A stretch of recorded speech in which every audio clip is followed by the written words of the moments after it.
ಆ ದೇವರಾಗಿ ಕೊಡುವ ಭರವಸೆಯ ಬೆಳಕನು. ಅನ್ನ ಬರುವುದು, ಚಿನ್ನ ಬೆಳೆಯುವುದು, ನಿನ್ನ ಪೊರೆವನು ದೇವನು. ಬಡವರ ಅಭಿವೃದ್ಧಿಗಾಗಿ ಖರ್ಚು ಮಾಡುವ ಹಣ ಅವರ ಬದುಕಿಗೆ ನೆಮ್ಮದಿ ತರಬೇಕು. ಸರ್ಕಾರ ಕೊಡುವ ಸೌಲಭ್ಯಗಳನ್ನು ಸರಿಯಾಗಿ ಉಪಯೋಗಿಸಿಕೊಂಡು ಅವರ ಜೀವನ ಮಟ್ಟವನ್ನು ಉತ್ತಮಪಡಿಸಿಕೊಳ್ಳುವುದರ ಜೊತೆಗೆ ಒಟ್ಟಾರೆ ಅದು ಆರ್ಥಿಕ ಮುನ್ನಡೆಗೆ ಕಾರಣವಾಗಬೇಕು. ಈ ವಾಸ್ತವತೆಯನ್ನು ಮನಗಂಡ ಕರ್ನಾಟಕ ಸರ್ಕಾರ ಬಡತನ ನಿರ್ಮೂಲನಾ ಕಾರ್ಯಕ್ರಮಗಳಿಗೆ ಹೆಚ್ಚಿನ ಗಮನ ನೀಡಿದೆ.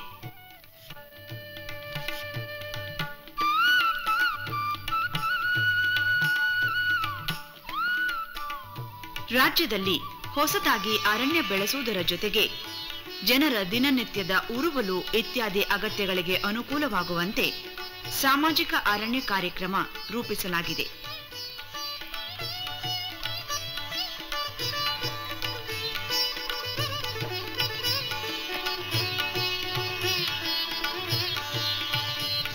ಸರ್ಕಾರದ ಈ ಪ್ರಯತ್ನದಲ್ಲಿ ಸಾರ್ವಜನಿಕರು ಭಾಗವಹಿಸಲು ಹೆಚ್ಚಿನ ಒತ್ತು ಕೊಡಲಾಗಿದೆ.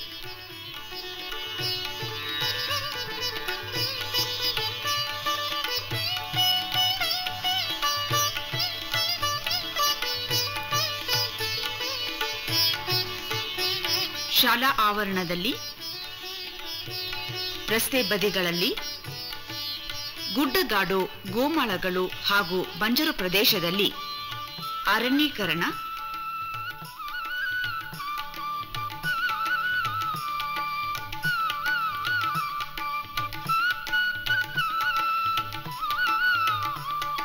ಹೊಲ ಗದ್ದೆಗಳ ಬದುಗಳಲ್ಲಿ ಮರ ಬೆಳೆಸುವ ಕಾರ್ಯ, ತಾವೇ ಪೋಷಿಸಿ ಬೆಳೆಸಿದ ಮರಗಳಿಂದ ಫಲ ಪಡೆಯಲು ಹಳ್ಳಿ ಜನರಿಗೆ ಹಕ್ಕುಪತ್ರಗಳ ವಿತರಣೆ,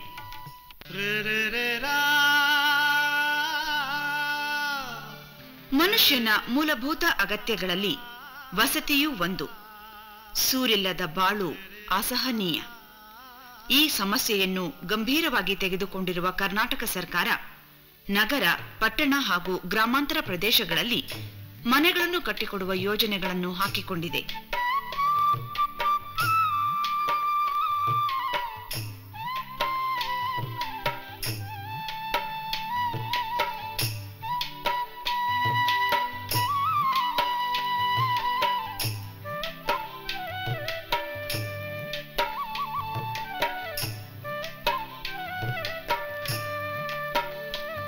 ರಾಜ್ಯಾದ್ಯಂತ ಬಡವರಿಗೆ ಮನೆ ಕಟ್ಟಿಸಿಕೊಡುವ ಆಶ್ರಯ ಎಂಬ ಬೃಹತ್ ಪ್ರಮಾಣದ ಯೋಜನೆಯ ಜೊತೆಗೆ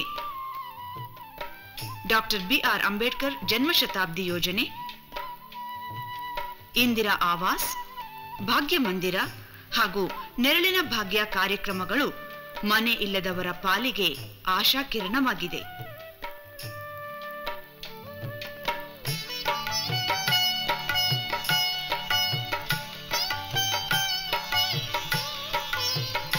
ಕೊಳಚೆ ಪ್ರದೇಶಗಳಲ್ಲಿ ವಾಸಿಸುವ ಜನರಿಗೆ ಕುಡಿಯುವ ನೀರು, ಒಳ್ಳೆಯ ಪರಿಸರ, ಉತ್ತಮ ರಸ್ತೆ ಸೌಲಭ್ಯಗಳನ್ನು ಒದಗಿಸಲಾಗುತ್ತಿದ್ದು, ಇದರಿಂದ ಕೊಳಚೆ ಪ್ರದೇಶ ವಾಸಿಗಳಿಗೆ ನೆಮ್ಮದಿಯ ಬದುಕು ನಡೆಸಲು ಅನುಕೂಲ ಮಾಡಿಕೊಟ್ಟಂತಾಗಿದೆ.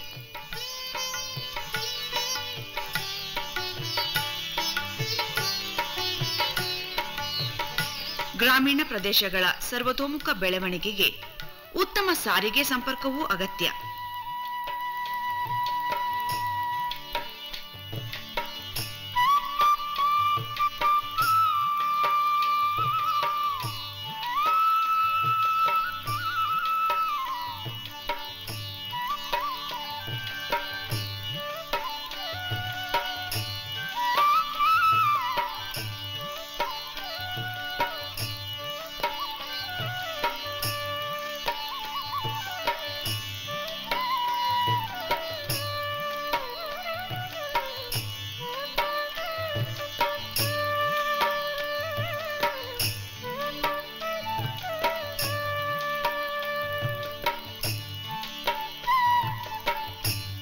ಹಳ್ಳಿಗಾಡಿನಲ್ಲಿ ಬೆಳೆದ ಪದಾರ್ಥಗಳನ್ನು ಮಾರುಕಟ್ಟೆಗೆ ಸಾಗಿಸಲು, ಉತ್ಪಾದನೆಯಾದ ಹಾಲು ಡೈರಿ ತಲುಪಲು, ಮಕ್ಕಳು ಶಾಲಾ ಕಾಲೇಜುಗಳಿಗೆ ಹೋಗಿ ಬರಲು, ಹೀಗೆ 10 ಹಲವು ಕೆಲಸಗಳಿಗೆ ಒಳ್ಳೆಯ ರಸ್ತೆ, ಬೇಕೇ ಬೇಕು.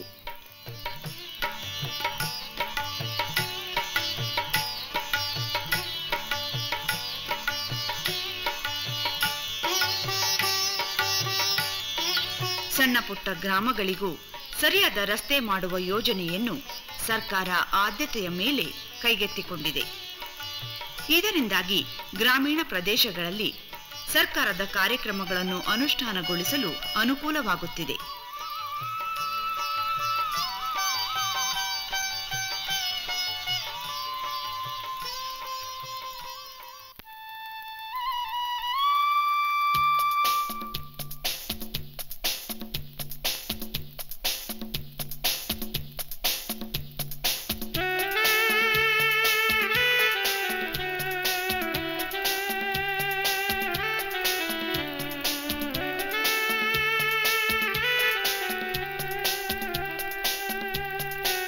ಪರಿಶುದ್ಧ ಕುಡಿಯುವ ನೀರು ಉತ್ತಮ ಆರೋಗ್ಯದ ಮೂಲ. ಜನ ವಾಸಿಸುವಲ್ಲೇ ಕುಡಿಯುವ ನೀರು ಸಿಗುವಂತೆ ಮಾಡಲು ಕೊಳವೆ ಬಾವಿ, ಕಿರುನೀರು ಸರಬರಾಜು ಯೋಜನೆಗಳು ಜಾರಿಗೊಂಡಿವೆ.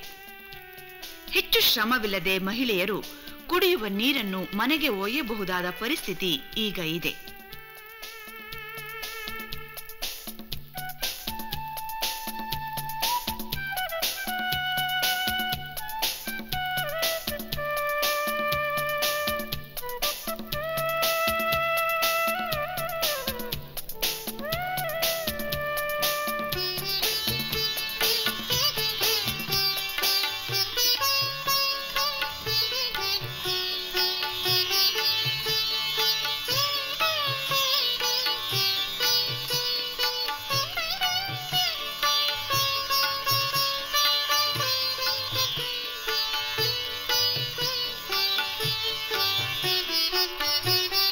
ಗ್ರಾಮೀಣ ಪ್ರದೇಶಗಳಿಂದ ಬಂದ ಬಡ ವಿದ್ಯಾರ್ಥಿಗಳಿಗೆ ಶಾಲಾ ಕಾಲೇಜುಗಳಲ್ಲಿ ವಿದ್ಯಾಭ್ಯಾಸ ಮುಂದುವರೆಸಲು ಸರ್ಕಾರದ ವಿದ್ಯಾರ್ಥಿ ನಿಲಯಗಳು ಆಶ್ರಯ ನೀಡುತ್ತಿವೆ.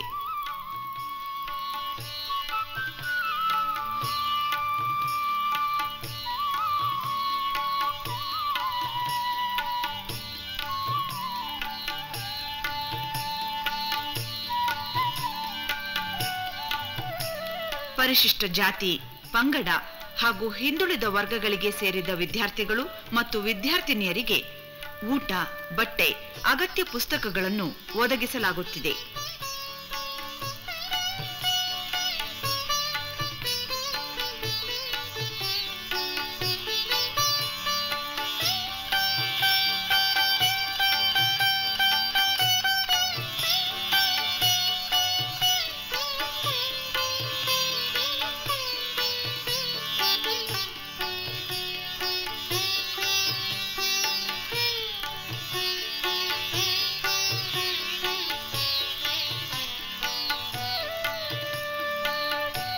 ಕ್ರೀಡಾ ಮನೋಲ್ಲಾಸ ಚಟುವಟಿಕೆಗಳಿಗೂ ವ್ಯವಸ್ಥೆ ಇರುವ ವಿದ್ಯಾರ್ಥಿ ನಿಲಯಗಳಿಂದ ವಿದ್ಯಾಭ್ಯಾಸ ಮುಂದುವರಿಕೆಗೆ ಅಗತ್ಯ ವಾತಾವರಣ ಕಲ್ಪಿಸಿಕೊಡಲಾಗಿದೆ.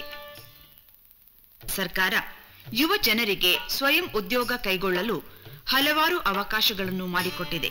ಸರ್ಕಾರದ ಹಣಕಾಸು ಸಂಸ್ಥೆ ಸಣ್ಣ ಪುಟ್ಟ ಉದ್ದಿಮೆಗಳನ್ನು ಆರಂಭಿಸಲು ಹಣಕಾಸು ನೆರವನ್ನು ನೀಡುತ್ತಿದೆ. ಮಹಿಳೆಯರು ಊದುಬತ್ತಿ ತಯಾರಿಕೆ, ಪುಸ್ತಕಗಳಿಗೆ ಹೊದಿಕೆ, ಕಸೂತಿ, ಹೊಲಿಗೆಯಿಂದ ಕಲಾತ್ಮಕ ವಸ್ತುಗಳನ್ನು ತಯಾರಿಸಲು ಪ್ರೋತ್ಸಾಹ ನೀಡುತ್ತಿದೆ.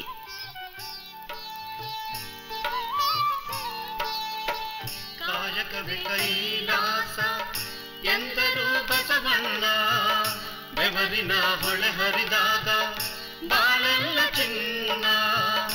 ಕಾಯಕವೇ ಕೈಲಾಸ ಎಂದರು ಬಸವಣ್ಣ, ಬೆವರಿನ ಹೊಳೆ ಹರಿದಾಗ ಬಾಳೆಲ್ಲ ಚಿನ್ನ.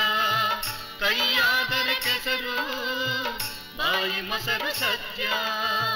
ಕೈಯಾದರೆ ಕೆಸರು, ಬಾಯಿ ಮೊಸರು ಸತ್ಯ.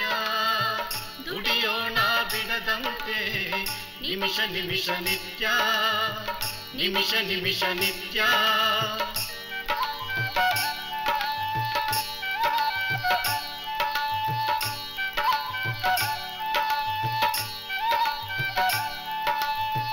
ಏನಾದರೂ ಬರಲಿ ಬಾಳು ಬೆಳಗುತ್ತಿರಲಿ, ಏನಾದರೂ ಬರಲಿ ಬಾಳು ಬೆಳಗುತ್ತಿರಲಿ.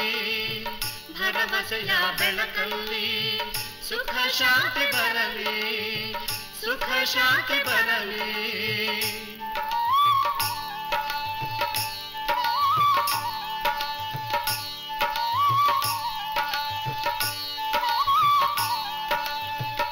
ದುಡಿಮೆಯೇ ದೇವರಾಗಿ ಕೊಡುವ ಭರವಸೆಯ ಬೆಳಕನು, ಅನ್ನ ಬರುವುದು ಚಿನ್ನ ಬೆಳೆಯುವುದು, ನಿನ್ನ ಪೊರೆವನು ದೇವನು.